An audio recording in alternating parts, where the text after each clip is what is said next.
New information just into our newsroom about an accident involving a Norfolk police cruiser that killed one man and left an officer with serious injuries. Investigators say the cop car slammed into another vehicle on Hampton Boulevard last night. We now know the name of the man behind the wheel. 10 on your side's Joe Fisher is live in the newsroom tonight with an update. Joe? Well, Brandy, police say 79-year-old Robert Kritzinger died at this scene after pulling out in front of a cop car en route to an emergency call. That officer remains in the hospital tonight. Meantime, we're hearing from neighbors who say they jumped in to help, and tonight they wish they could have done more. The impact was very loud. This is the deadly aftermath of an accident Saturday night that quickly got the attention of neighbors along Hampton Boulevard. It seems like it shakes the house. I mean, to the point where you're kind of bracing yourself. You're like, is something about to come through the house? Right. Investigators say the man driving the white Prius pulled out in front of a Norfolk police cruiser with lights and sirens activated, responding to an emergency. Robert Shannon says he and his wife, a nurse, quickly tried to help.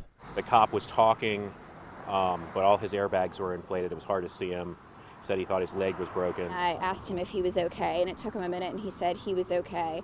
And he said, please go help the other passenger, the other person in the other car. Shannon says the impact pinned the officer inside his vehicle. He says the driver of the Prius, 79-year-old Robert Kritzinger, was unresponsive. The windshield was smashed in such a way that you couldn't see in. It was just so cracked and turned white almost. Hampton Boulevard near the intersection of Surrey Crescent closed down for hours as police investigated. Shannon says it took crews more than 1 hour to get the officer out of his patrol car. It looks like they used the jaws of life to take the driver's side door off of the police car and had to do some other cutting, and they finally were able to get him out very carefully onto a stretcher. A night they could have never expected, and one they hope never happens again. It just makes you think about life, how quickly it can change. And Norfolk police say the officer involved in that accident will be out of work for a while he recovers. The investigation into the crash is still ongoing, and we're told when it's complete, police say it'll be reviewed by the Commonwealth's Attorney's Office. Live in the newsroom tonight, I'm Joe Fisher. 10 on your side.